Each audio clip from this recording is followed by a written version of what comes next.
Bom, vamos mergulhar na palavra do Senhor. Deixa aí a sua Bíblia aberta. Primeiro no livro de João, capítulo 19, a partir do versículo 25. João 19, 25. Antes de nós lermos, eu queria fazer umas 2 ou 3 perguntas para vocês. Pode abrir aí, eu espero. João capítulo 19, a partir do versículo 25. Bom, a primeira pergunta que eu quero te fazer é a seguinte. Lá na sua casa, lá na sua família, você como cristão anda construindo muros ou construindo pontes? Essa é a primeira pergunta. Vou repetir para ficar gravado, tá? Você anda construindo muros ou pontes? Por quê? O muro separa, não é isso? O muro separa. E a ponte liga uns aos outros. Lá na sua casa, segunda pergunta, lá na sua casa, lá junto com a sua família, você é aquela pessoa que planta contenda, que semeia contenda, semeia injustiça? Ou você é aquela pessoa que ajuda a semear a união e a paz dentro da sua casa? Quem é você? A água que apaga o fogo, ou a gasolina, ou o álcool que faz a chama arder de maneira mais intensa? Quem é você? Bom, se tratando de pessoas cristãs que conhecem o Evangelho, o que Cristo espera e o que nós também esperamos é que você seja uma pessoa que está aos pouquinhos, respeitando o tempo de cada um, construindo pontes, ou seja, no que depende de você, você tem feito de tudo para que haja união, para que os seus familiares estejam ligados uns aos outros. Atendendo que você é, entendendo que você é cristão. Entendendo que você é cristão, Cristo quer isso de nós. E para isso Ele deu exemplo, porque palavras convencem, mas são os exemplos que arrastam. Então Cristo deixou exemplo e um dos, nós vamos ler juntos daqui a pouquinho. Então espera-se que nós como cristãos estejamos semeando união, ajudando a unir, a fazer a nossa família se tornar a família não perfeita, mas a família mais unida possível. Então tem lá uma briga entre 2 familiares, tem lá 2 familiares que não se falam. O que Cristo espera de você? Que você seja essa pessoa que possa unir um ao outro, que possa semear a união entre eles dois, com sabedoria, mostrando para eles a importância de liberar o perdão, a importância da família estar unida, porque não resta dúvidas que uma família unida também é uma forma de louvor e adoração a Deus. Quando você senta para ouvir a palavra, como vocês sentaram agora, você está adorando a Deus também. Quando você cuida do teu filho, da tua esposa, do teu marido, dos teus pais, você também está adorando a Deus com a sua vida. É uma forma de adorar. Então, olha o exemplo que Jesus deixou para a gente. Versículo 25. Próximo à cruz de Jesus, estavam sua mãe, a irmã dela Maria, mulher de Clopas, e Maria Madalena. Quando Jesus, contudo, viu sua mãe, e junto a ela o discípulo a quem ele amava, disse à sua mãe: mulher, eis aí o teu filho. Olha só, nós estamos falando aqui dos momentos mais angustiantes da vida de Jesus. Olhe para mim, por favor. Essas palavras aqui foram praticamente as últimas palavras de Jesus antes da sua morte. Então, ele estava passando por aquele período difícil da vida. E geralmente, o que é que o ser humano faz quando ele está passando por momentos delicados da vida? Ele acaba se esquecendo de quem não deveria se esquecer. Você já foi vítima de ingratidão? Quem já sofreu ingratidão por parte de alguém da sua família? Que você fez algo por ela, ela foi ingrata com você. Já sofreu ingratidão? Então você sabe o que isso significa. Você sabe o que isso significa. Então o ser humano é assim. Na hora da dor, na hora difícil da vida dele, ele acaba se esquecendo das coisas e das pessoas de quem ele não deveria se esquecer. No caso de Jesus, ele nos ensinando com o seu exemplo, na hora mais difícil da vida dele, ele estava partindo, ele teve o cuidado de não deixar a mãezinha dele, desamparada. Bom exemplo para os filhos ingratos, não é? Os filhos ingratos, que não estão nem aí para os pais, os pais ingratos que não estão nem aí para os filhos, a família ingrata que não está aí, nem aí para com os outros, porque alega não ter tempo, porque a vida está corrida. Nenhuma correria da vida, olha aqui nos meus olhos, por favor, nenhuma correria da vida, nenhuma preocupação da vida, nenhum problema da vida, você pode colocar acima nem de Deus e nem do amor pela sua família. Amém? Eu não aceito, por exemplo, eu maltratar a Márcia, minha esposa, porque eu estou com a minha cabeça cheia de preocupações. Está errado. Está errado.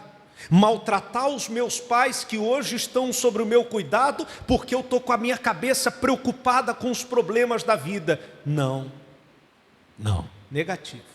Está errado. Então Jesus aqui nos deixa um excelente exemplo.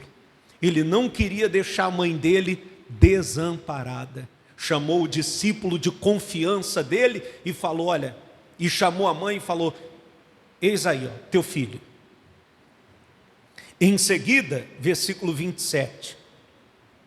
Em seguida, disse Jesus ao seu discípulo, eis aí a tua mãe. Quer dizer, Jesus fez a ponte entre os dois, uniu os dois. Olha, Jesus é maravilhoso, gente. Jesus sempre foi mestre na arte de unir pessoas. E unir pessoas de diferentes pensamentos, de diferentes mentalidades, que foi o que Deus fez com a nossa família. O que é a família?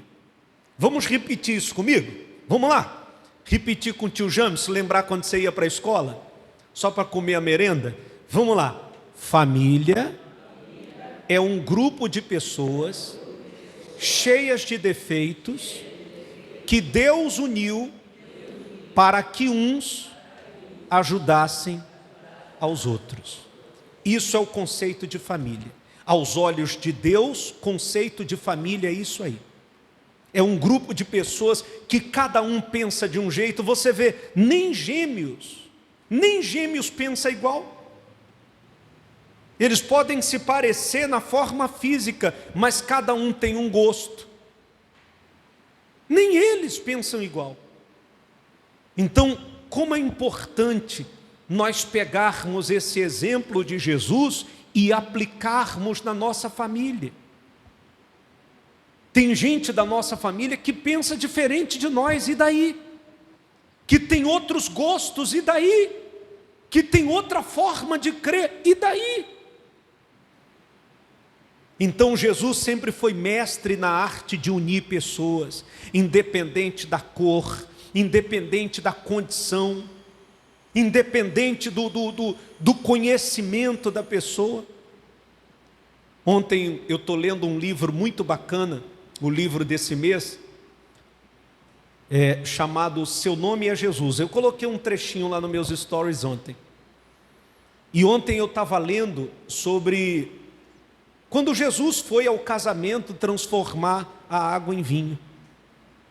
Jesus não precisava ir ao casamento. Mas por que Jesus foi num casamento? Para mostrar que ele era um ser humano comum. E é isso que ele espera da gente, que nós venhamos mostrar para a nossa família que nós somos pessoas normais, nós somos pessoas comuns, embora sejamos cristãos, temos a nossa disciplina de vida, mas nós somos pessoas normais, somos comuns. Não podemos ter aquela ideia, eu não vou na casa do fulano porque ele pensa diferente de mim. Porque ele é Lula e eu sou Bolsonaro. Nada disso. Eu não gosto de conversar com fulano porque o fulano ele é da esquerda e eu sou da direita. Isso tem que estar tudo abaixo do nosso relacionamento com Deus e do nosso relacionamento com a família. Por isso que nunca deu certo politicagem dentro da família e nem dentro da igreja. Entrou politicagem, vai ter problema, vai ter dor de cabeça. Versículo 27. Em seguida disse Jesus ao seu discípulo: eis aí a tua mãe. E daquele momento em diante, o discípulo amado a recebeu como parte de sua família. Quer dizer, tanto um como o outro amou, ou passaram a se amar como parte da sua família. Ora, se eu devo amar você, que é o meu irmão em Jesus, nós não somos da mesma família sanguínea, não temos o mesmo sobrenome, mas nós somos irmãos em Cristo. Se eu devo amar você, imagina uma pessoa que é sangue do meu sangue. Agora, não é meio controverso você amar a minha pessoa, que sou só o seu irmão em Cristo, e você tratar mal aquele que é sangue do teu sangue?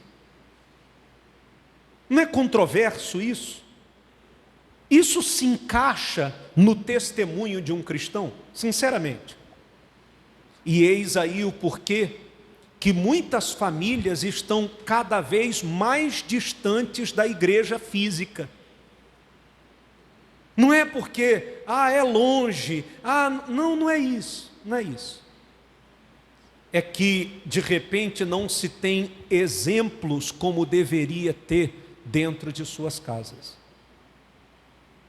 Ao invés de construir ponte, está lá alguém que se diz cristão construindo muro, separando um dos outros. Na minha família, todos sabem que eu odeio fofoca. Veio com conversinha, eu já corto na hora. Eu não dou tempo nem da pessoa falar a segunda palavra. Porque eu sei que se alguém falar mal de você para mim, e eu der ouvidos para essa pessoa, amanhã ela vai fazer o contrário. Ela vai falar mal de mim, e se tem uma coisa que é feio, aliás, vou usar um termo até mais pesado, é nojento, é fofoca em família. Imagina uma mãe falando mal do filho. Pastor James, mas não tem não. O quê? Você está vivendo em que planeta? Não tem mãe que fala mal do filho? Já falei para vocês lá na Malché, tinha uma senhora que chegou umas 3, 4 vezes que ela entrou lá na igreja para pedir oração para Deus separar o filho da nora. Pastor, ora, esse aqui é o nome, papelzinho na mão, já falei isso para vocês. Ora para separar meu filho daquela mulher. Eu olhei para ela assim, senhora, não existe oração para isso, por que não orar para que ela se torne a esposa que ela deve ser para o seu filho? Então é ridículo, fofoca da família, aí o filho fala mal do outro, aí o irmão fala mal do outro, aí fica com inveja, por incrível que pareça, tá? Existe também sentimento de inveja na família. Ah, porque o outro conseguiu isso, eu nunca consegui. Isso não é coisa de uma família cristã. E quem está de fora, os familiares que estão de fora, ficam só observando. Cadê o testemunho cristão para a família? Olha isso aqui, 2 Coríntios.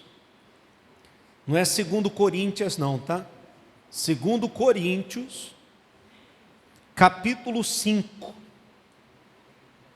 Versículo, cadê?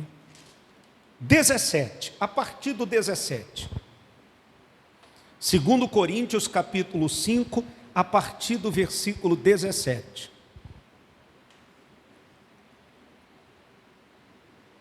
Acharam? Olha o que diz aí.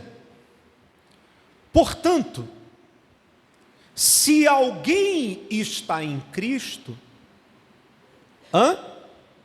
é nova criação ou nova criatura.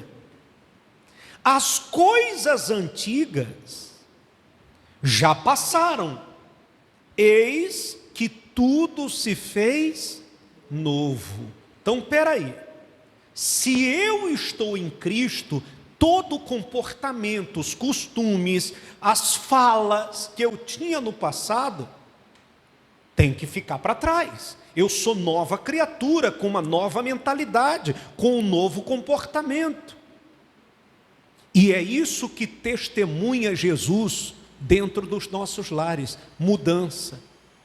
Não adianta ficar falando, é a mudança de mentalidade, é a mudança de comportamento que faz com que nós testemunhemos Jesus para os nossos familiares. Então essa ideia de que, eu estou com Jesus, mas você é a mesma criatura. Você é o mesmo ser humano que era quando você estava com a Nazinha. Você não mudou nada, você só mudou de religião. Agora você não vai mais domingo na missa, você já não acende vela para a Nazinha, agora você vem buscar Jesus. Mas você não mudou.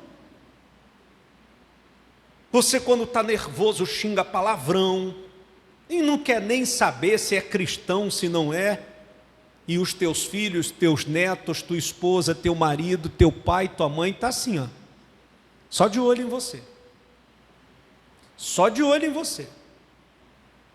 Aí depois não adianta falar de Jesus. Fulano, Jesus é maravilhoso. Não tem credibilidade nenhuma para falar de Jesus se você não testemunha Jesus. Versículo 18. Tudo isso provém de Deus, que nos reconciliou consigo mesmo por intermédio de Cristo e nos outorgou o ministério da reconciliação. Então olha só, nós, por causa dos nossos pecados, estávamos distantes de Deus. Jesus veio, morreu, se sacrificou para nos reconciliar com Deus. Bom, fomos reconciliados. Agora, reconciliados a Deus, o nosso ministério, ou seja, a nossa responsabilidade como alguém que foi reconciliado a Deus, a nossa responsabilidade é reconciliar outras pessoas a Deus e aos outros. Então, você tem um problema familiar, o que é que você tem que fazer? Como cristão, Num dia que ninguém estiver esperando, pega um café da manhã, um jantar ou um almoço, chama aquelas duas pessoas, conversa com ela, tenta uni-las, tenta reconciliar a sua família. Ah, pastor James, a minha família esse ano ficou muito distante um do outro, muito distante, a gente pouco se reuniu, pouco se encontrou esse ano, pouco nos abraçamos esse ano. O que é que você que tem o ministério de reconciliação deve fazer? Aproxime. Se programe agora para o final do ano. Se aproxime. Eu vou me aproximar da minha, mais ainda. Está sabendo já que eu vou viajar, né? Vocês vão ficar 3 semanas sem mim. Aguenta? De saudade ou o coração vai sofrer demais? Ou o coração vai sofrer muito? Então cabe a você reconciliá-los, juntar. Não fique esperando um pelo outro, que isso nunca vai acontecer.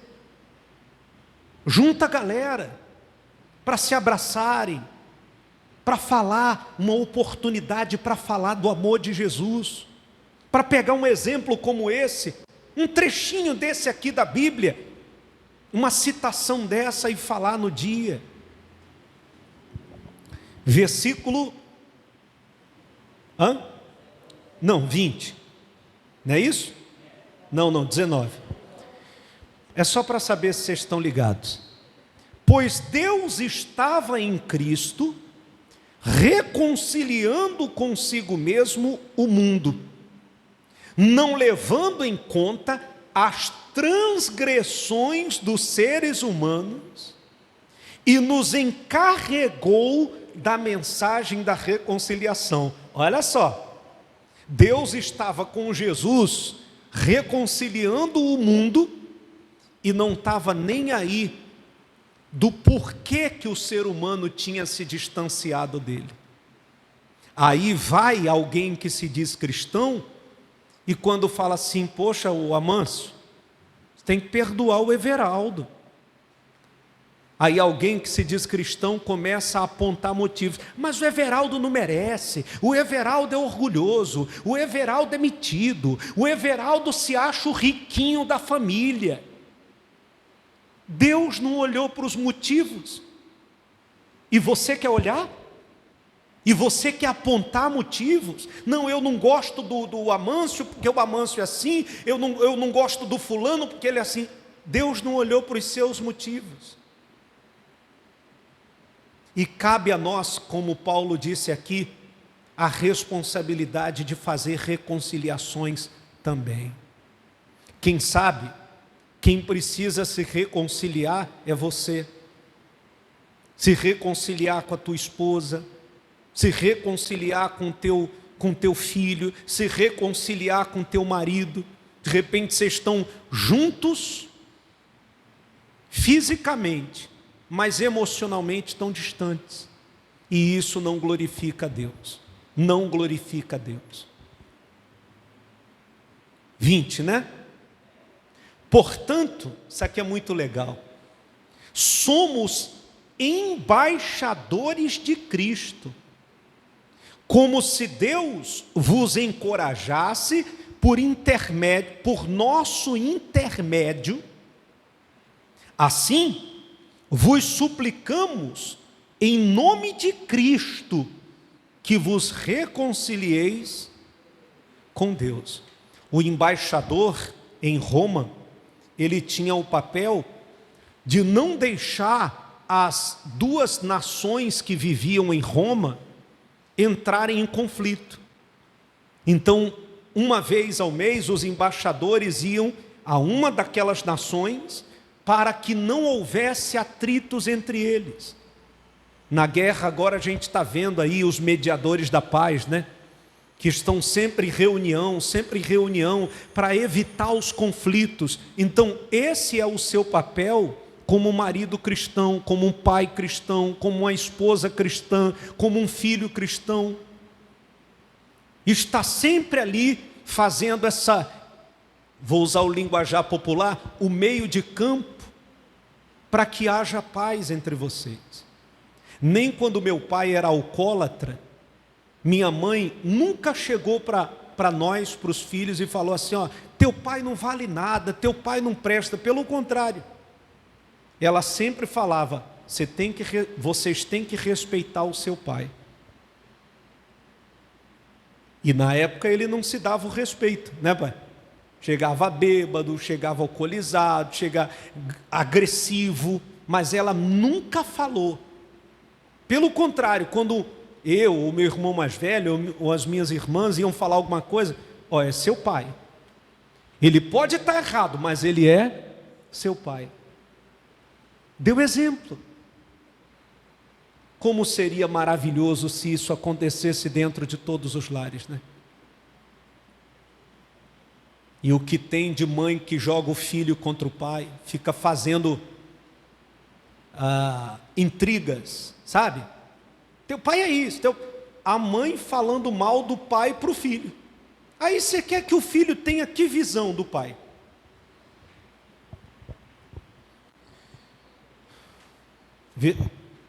É o 20? Deixa eu abrir. Não, já lemos o 20, né? Já? Então vamos lá para a gente finalizar e orar pela nossa família. Vamos lá em Efésios. Se tiver com sono, dá uma levantada, uma espreguiçada, uma esticada no pé.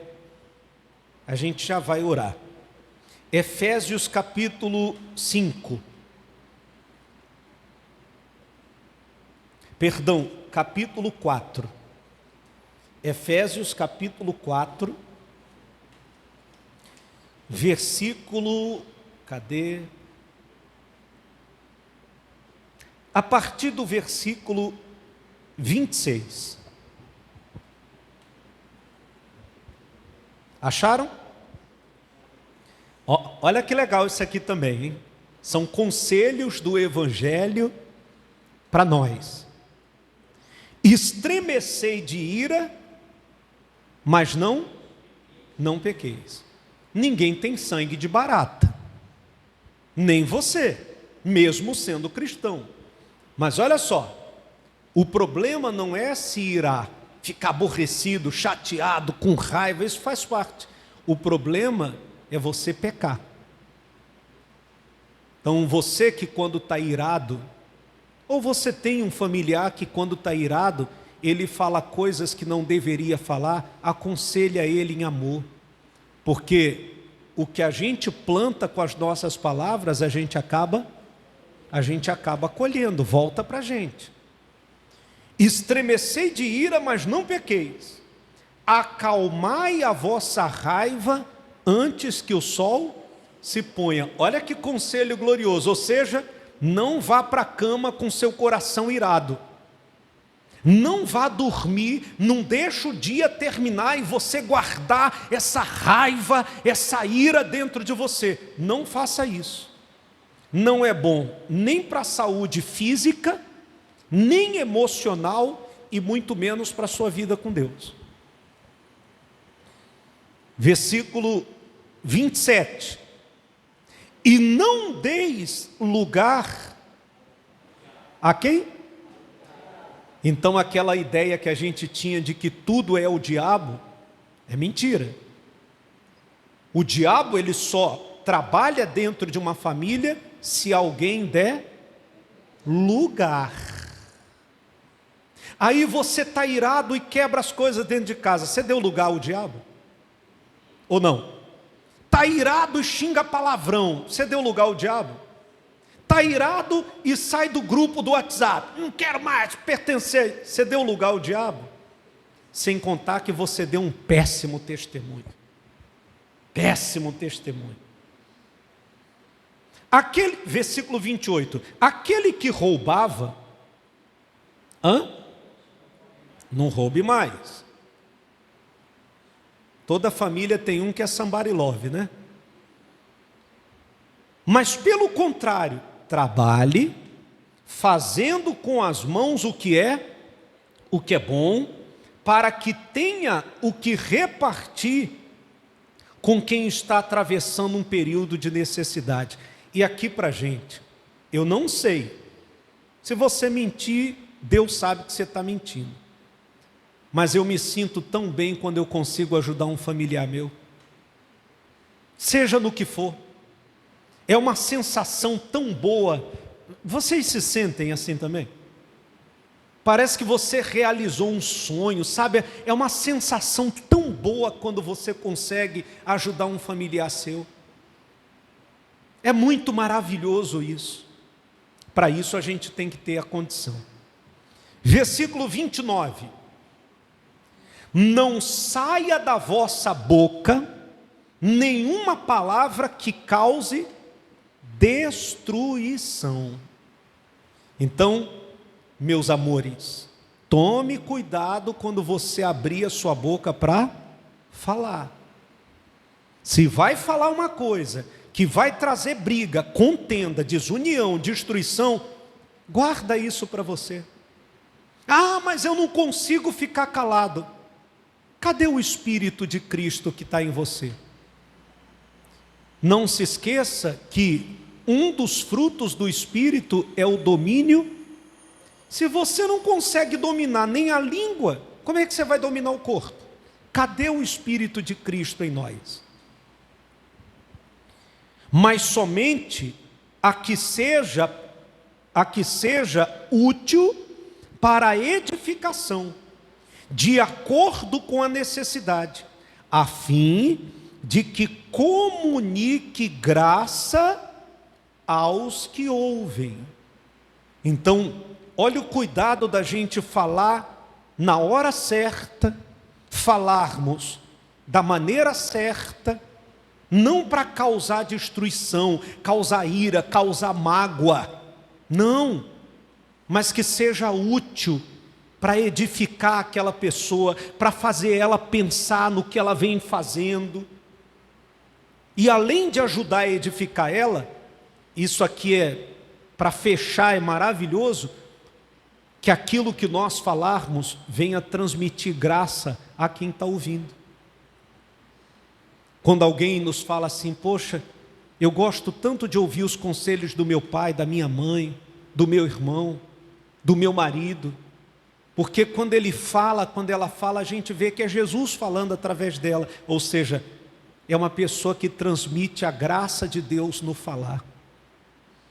Sabe aquela pessoa que fala tranquila, a situação pode estar muito agitada, mas ela transmite paz para você, transmite segurança para você.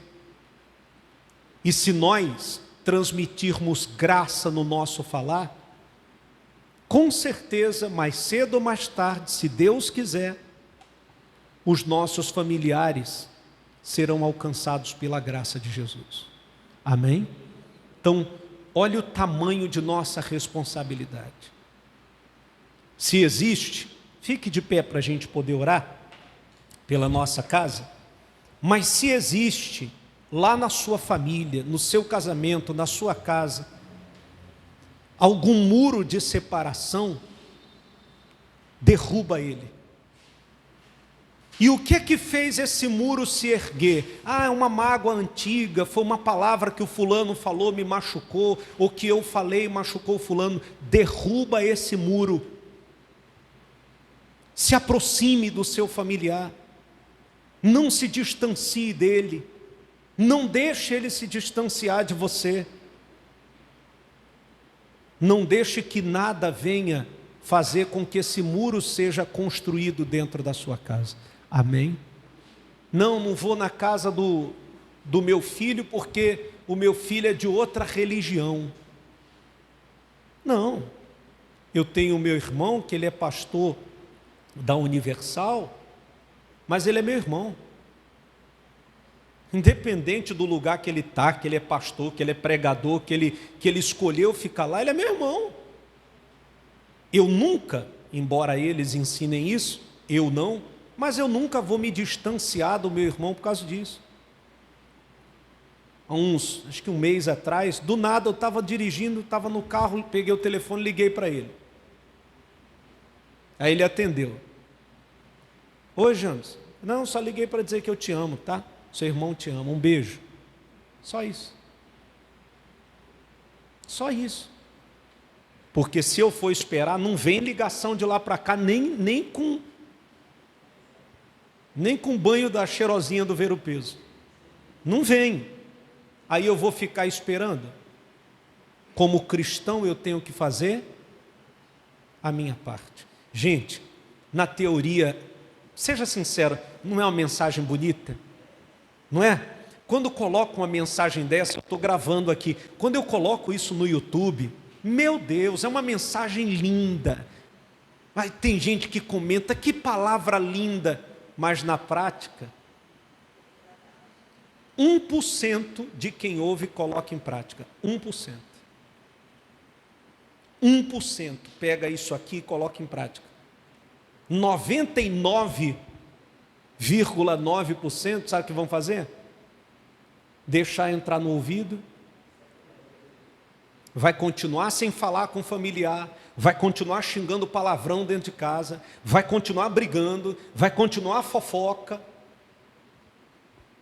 Que em nome de Jesus, Deus possa usar a gente para alcançar a nossa família e além de alcançar, a gente possa testemunhar a graça de Cristo para outras famílias também.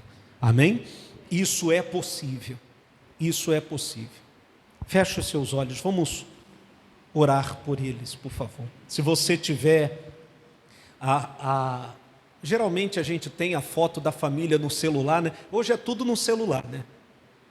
Embora eu não sou muito fã disso, mas se você tiver a foto aí do seu familiar, da sua família, e quiser pegar, tá? Embora Deus não precise disso, mas se você quiser apresentar o Senhor também, fique à vontade para fazer isso. Em nome do Senhor Jesus, meu Pai,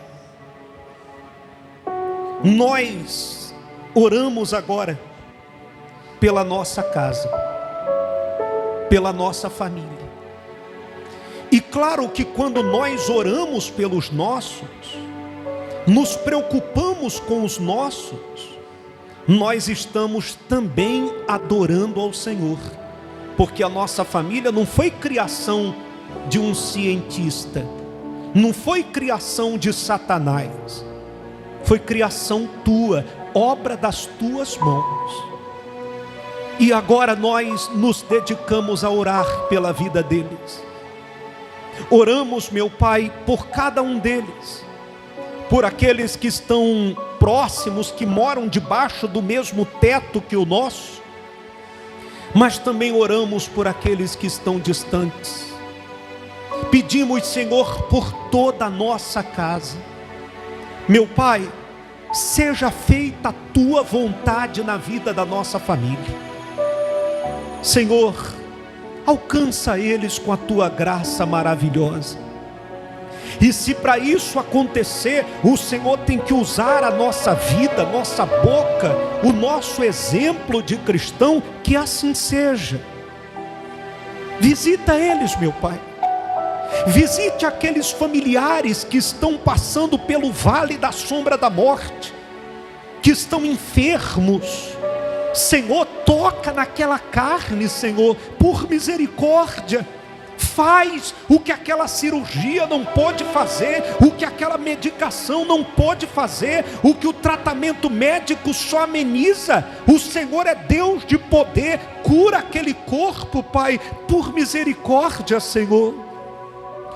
Aquele familiar que tem o vício do álcool, das drogas, do cigarro, Senhor, dê forças a ele, que ele possa levantar num dia como hoje, disposto a falar assim: a partir de agora, nunca mais eu vou usar isso. O Senhor é quem faz a obra, e quando o Senhor faz a obra na mente de uma pessoa, Senhor, ela consegue ressignificar a vida. Abençoe, meu Pai, os netos onde eles estiverem, os filhos onde eles estiverem, trabalhando em casa, descansando. Abençoe, meu Pai, os nossos irmãos, nossos pais, os que têm os pais vivos, os nossos avós, os casais, Senhor, abençoe o leito deles. Se tem alguma coisa trazendo frieza ao relacionamento do casal, que esse muro de separação seja destruído agora, Senhor, para que esse casal possa viver um leito sem mácula. Toma nossa casa nas tuas mãos, toma nossa família nas tuas mãos. Pai, a gente está plantando essa semente esses 3 últimos meses do ano. Nós estamos plantando, Pai, mas o crescimento quem dá é o Senhor. Guarda eles, que a nossa casa transborde da tua paz, transborde da tua graça. Se tem alguma arma forjada de Satanás contra a nossa família, caia por terra agora, e não prospere de maneira nenhuma. Livra dos acidentes, livra das tragédias, livra das más amizades, afasta as más amizades do caminho dos nossos familiares, tira do caminho deles as más influências, e restaura-os onde eles estiverem. Se você puder, fale o nome dos familiares, mas quando você falar, diga assim, tipo: Júnior, eu te abençoo. Fale o nome de alguns aí que você puder falar. Em nome de Jesus, meu Pai, nós os abençoamos, não porque somos melhores do que eles, mas por causa da nossa fé em Ti. Nós abençoamos a nossa casa. Eu abençoo a Márcia, minha esposa. Eu abençoo os meus cunhados, meus irmãos, meus pais, meu sogro, minha sogra. Eu abençoo